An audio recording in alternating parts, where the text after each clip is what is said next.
Today we are going to study the sermon titled God's Commandments and the Way of Salvation. Through the teachings of the Bible, let us realize how precious God's commandments are.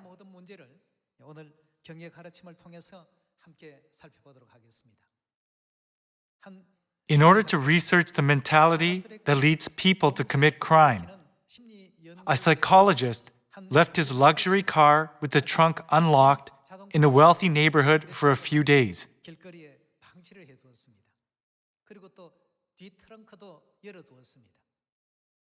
Several days passed, but nothing happened to the car. Since it was a wealthy neighborhood, the car did not tempt people to commit crime, even though it was a very expensive car. The psychologist then smashed one of the windows. Something strange began to happen in that wealthy neighborhood after the window was smashed. The expensive items that were inside the car began to disappear one by one. The items in that car were affordable to the wealthy people of that neighborhood. Yet the broken window triggered the mentality of the once law-abiding residents to commit crime. All the essential parts of the car, like the tires, were stolen. In the end, only the body of the car was left. Such a strange phenomenon occurred in this wealthy neighborhood. People wondered, how can we reduce the crime rate of neighborhoods where it is high? Based on the result of this experiment, they decided to do a graffiti removal campaign. Since the graffiti removal campaign began, the crime rate decreased dramatically in just a few months. The crime rate decreased by approximately 40% after only 1 year. Through this example, we can learn an important lesson concerning the mental process of men. One person's small criminal activity can lead to numerous crimes. And one cleaning movement can defeat many people's desire to commit crimes. Scholars concluded that the way to lower crime rates is to keep our environment clean rather than increasing the number of police officers. The reason I am sharing this story with you today is because the devil, our enemy, started to break God's statutes, decrees, and laws, beginning with small crimes. After people committed a small crime, like breaking a window, how did their mentality change? They became bold enough to commit more serious crimes. Starting with the Sabbath day, they began to break God's statutes and decrees, thinking, why does it matter whether we worship on Saturday or Sunday?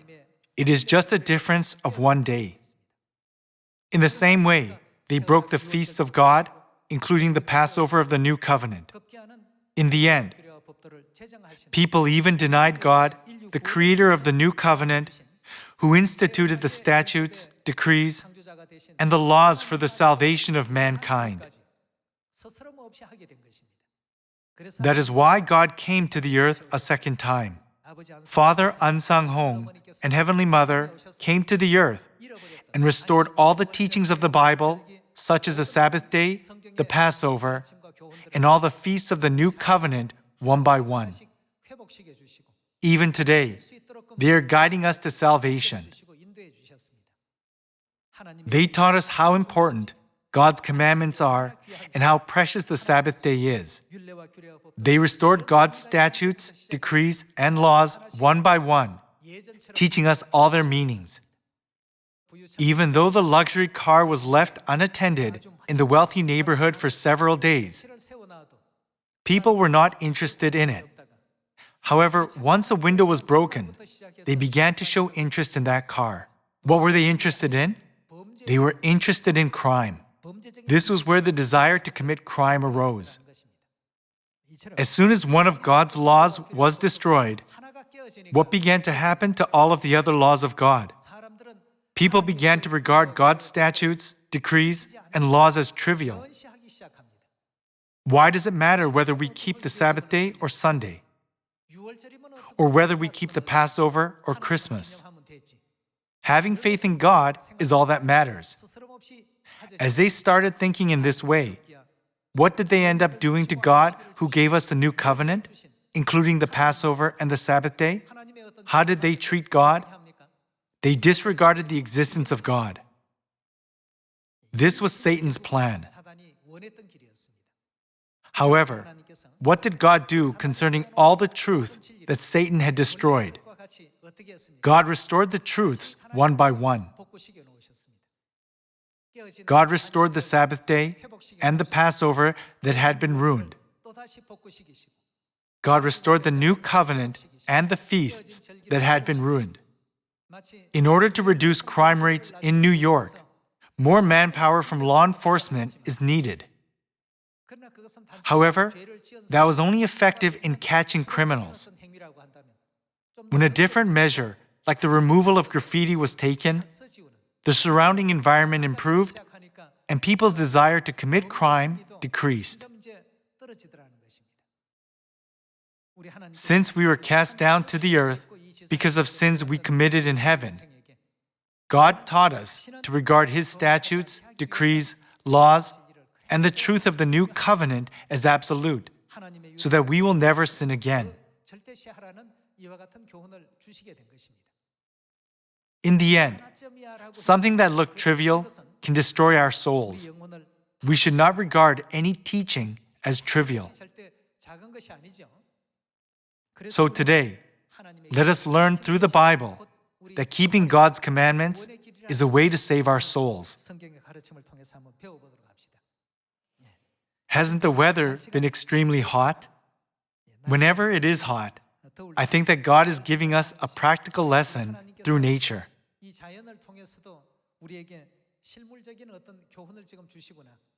It has been so hot that it went over 50 degrees Celsius in some European countries. Now the climate changes taking place are record-breaking. This scorching weather makes me think, living in this hot weather is tormenting. So how much more painful it will be if we have to live forever in a place hotter than those countries. In Luke chapter 16, the rich man asked God, who is represented as Abraham, "Please send Lazarus to dip the tip of his finger in water and cool my tongue." Everyone, can we cool down when water from the tip of a finger touches our tongue? However, hell, which is everlasting, is a place where souls are desperate for even a small drop of water. How precious is the truth of the new covenant that we are preaching now. We must not keep the Sabbath day and the Passover habitually, just because they are written in the Bible. Instead, we must regard them as precious. Let us understand the desperate heart of the rich man from the parable who shouted, so that they will not also come to this place of torment, and regard God's commandments as more precious and keep them. Let us go to Isaiah chapter 24, verse 1. See, the Lord is going to lay waste the earth and devastate it. He will ruin its face and scatter its inhabitants. It will be the same for priest as for people, for master as for servant, for mistress as for maid, for seller as for buyer, for borrower as for lender, for debtor as for creditor. The earth will be completely laid waste and totally plundered.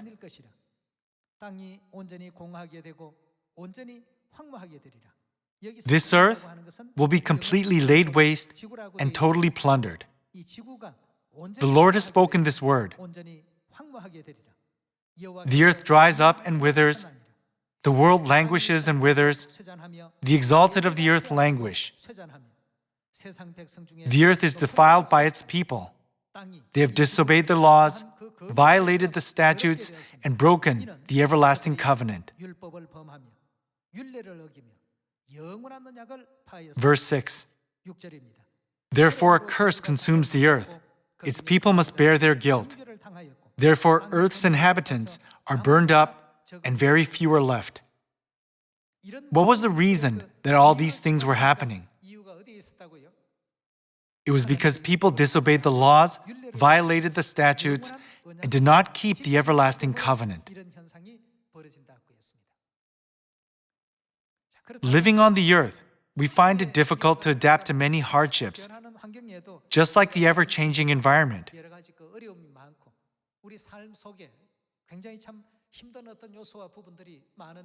Then, what will happen if we cannot enter the everlasting kingdom of heaven? In other words, what if we go to hell? In the book of Revelation, God prophesied, the smoke of their torment rises forever and ever. What will happen to us if we are thrown to this place?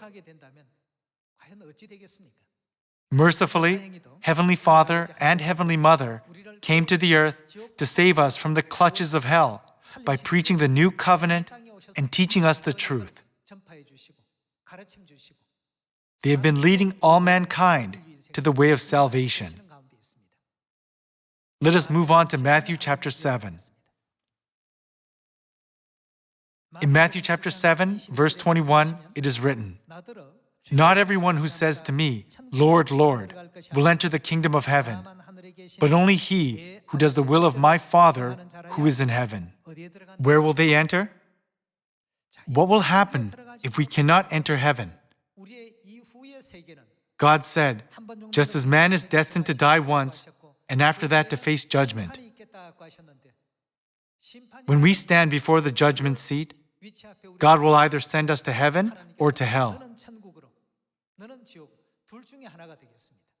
In a courtroom, the judge determines whether someone is a criminal or not. In the same way, on Judgment Day, God will determine whether we deserve to go to heaven or hell.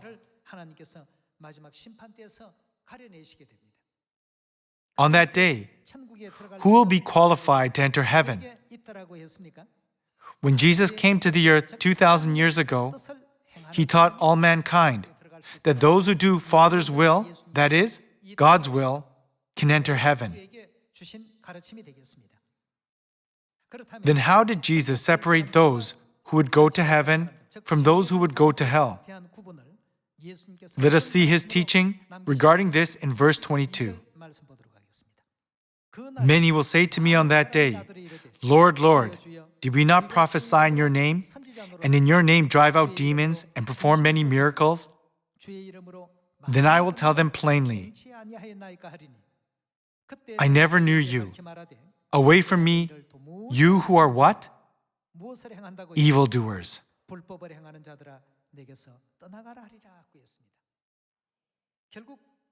Therefore, those who do Father's will can enter heaven, and those who don't receive the judgment of eternal hell. Who are the people who will receive the judgment of eternal hell? They are those who practice lawlessness. They are those who do not keep God's statutes, decrees, laws, and covenant. Those who practice lawlessness can never do Father's will. Those who practice lawlessness belong to the group of people who do not do God's will. The place where these people will go is the punishment of everlasting fire. We teach people that we will go to hell if we fail to keep God's teachings, and that we must obey God's will in order to go to heaven.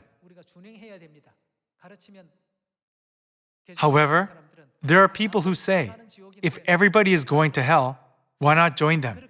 Though they speak that, they cannot endure this heat. People are distressed with the temperature on the earth, saying, it's too hot. However, they also say, I don't mind going to hell, since everyone else is going there. How ignorant is this comment? We must try our best to obey God's will. Jesus taught us the importance of obeying God's laws in the New Testament times, and the prophets also gave the same teaching throughout the 66 books of the Bible. Let us go to Jeremiah chapter 11 and see the outcome of those who violated God's statutes, decrees, and laws. In chapter 11, verse 1, it is written, This is the word that came to Jeremiah from the Lord. Listen to the terms of this covenant and tell them to the people of Judah and to those who live in Jerusalem. Tell them that this is what the Lord, the God of Israel, says. Cursed is the man who does not obey the terms of this covenant. What will he receive? It says he will be cursed. On the day of judgment, if they are cursed, will they be sent to heaven or to hell? They won't be able to avoid going to hell. Who said this? Didn't Jeremiah convey this message saying, "This is what the God of Israel says"? God tells us that those who do not obey and follow the terms of this covenant will be cursed. Let us continue with verse 4. The terms I commanded your forefathers when I brought them out of Egypt, out of the iron smelting furnace. I said, "Obey me and do everything I command you, and you will be my people, and I will be your God."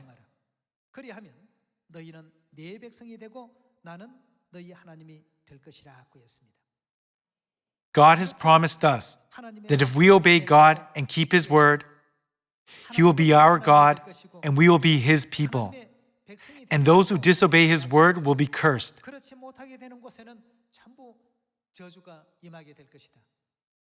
God did not say this to scare us.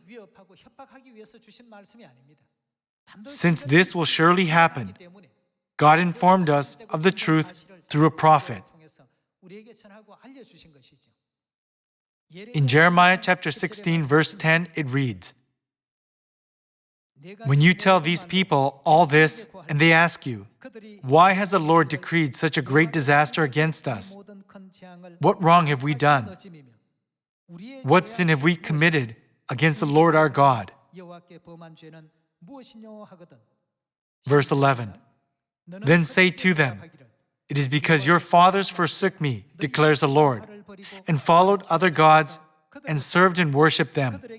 They forsook me and did not keep my..." What did they not keep?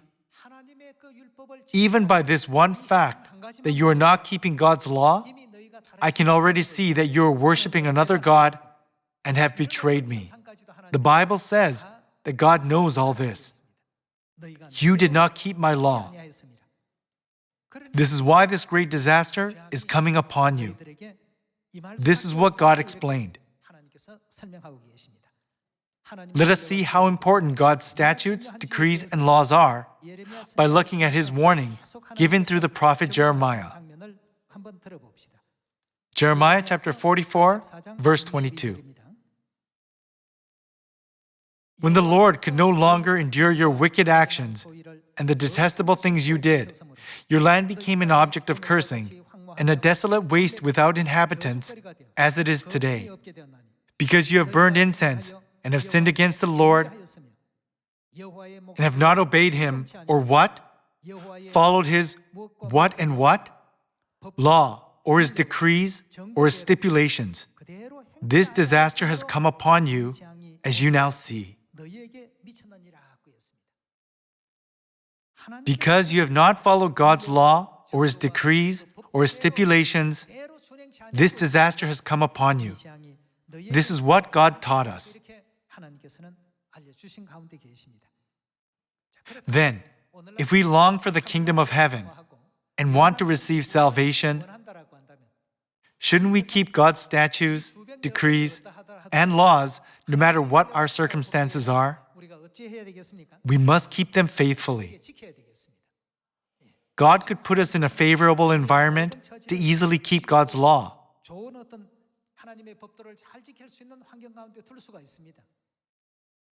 However, anybody can keep God's law in favorable circumstances. That is why God sometimes puts us in an unfavorable environment. Seeing all the efforts we make to keep God's decrees and laws, even in unfavorable circumstances, God sees our hearts and knows whether we have faith in Him.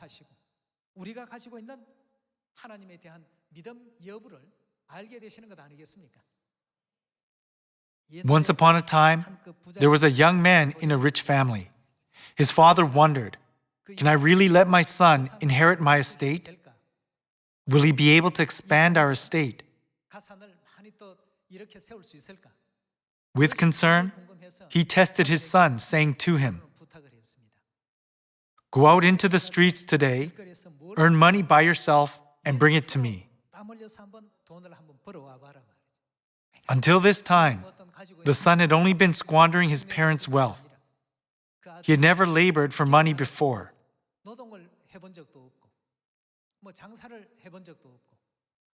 He came back empty-handed without doing anything.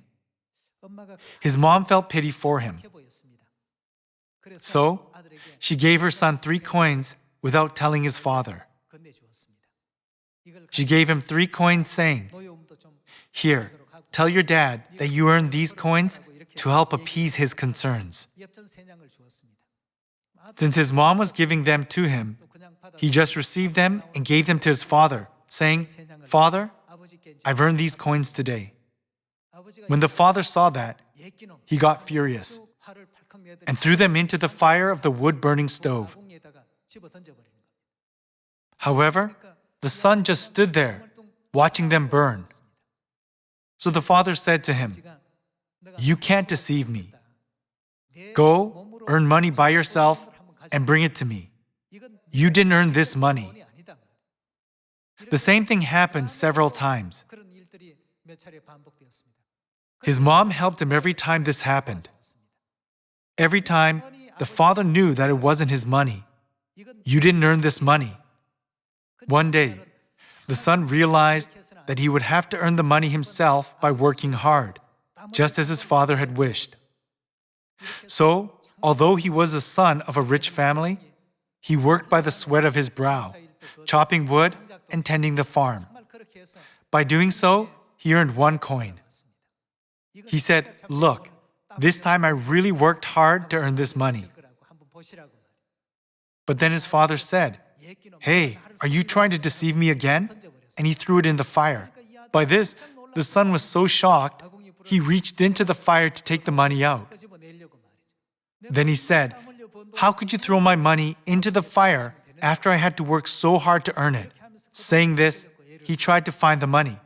Then his father finally said, "Now I know that, indeed, you earned that money by the sweat of your brow." God has commanded us to keep His statutes, decrees, and laws, and places us in all types of environments, sometimes in difficult environments, and sometimes in environments where it is easy to keep them.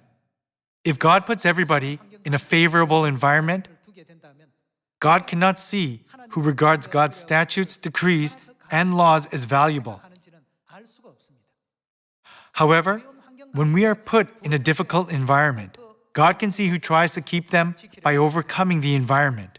Aren't these people truly those who obey God's statutes, decrees, and laws, knowing how important they are? God uses many ways to look into our hearts.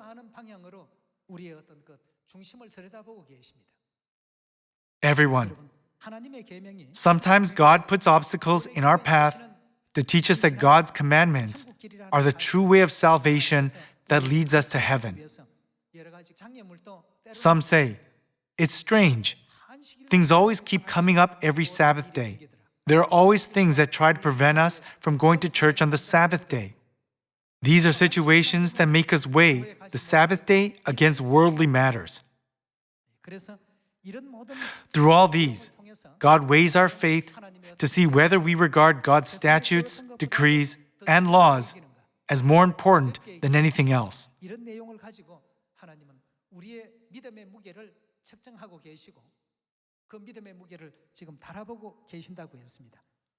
Let us go to Exodus chapter 15, verse 25. Then Moses cried out to the Lord, and the Lord showed him a piece of wood. He threw it into the water, and the water became sweet. There the Lord made, what did He make? A decree and a law for them, and there, what did He do? He tested them. God tested them to see whether they keep the decree and the law or not. Everyone, we have God's laws, such as the Sabbath day, the Passover, the regulation of veil, the law forbidding idolatry, the law of being baptized in the name of the Father, of the Son, and of the Holy Spirit. God has granted us all the laws of the new covenant, the truth of life. Ultimately, who are all these things for? What did Jesus say when he established the new covenant? He said, "This cup is the new covenant in my blood, which is poured out for you." We must not forget that all these are for us. Let us see a revelation that God gave Apostle John concerning the matter of keeping God's decrees, laws, and commandments. Revelation chapter 14, verse 6. Then I saw another angel flying in midair, and he had what kind of gospel? The eternal gospel to proclaim to those who live on the earth, to every nation, tribe, language, and people. He said in a loud voice, "Fear God and give Him glory, because the hour of His judgment has come. Worship Him who made the heavens, the earth, the sea, and the springs of water." A second angel followed and said, "Fallen. Fallen is Babylon the Great, which made all the nations drink the maddening wine of her adulteries." A third angel followed them and said in a loud voice, "If anyone worships the beast and his image and receives his mark on the forehead or on the hand, he too will drink of the wine of God's fury, which has been poured full strength into the cup of his wrath. He will be tormented." Here, what will he be tormented with? With burning sulfur, in the presence of the holy angels and of the Lamb. And the smoke of their torment rises forever and ever.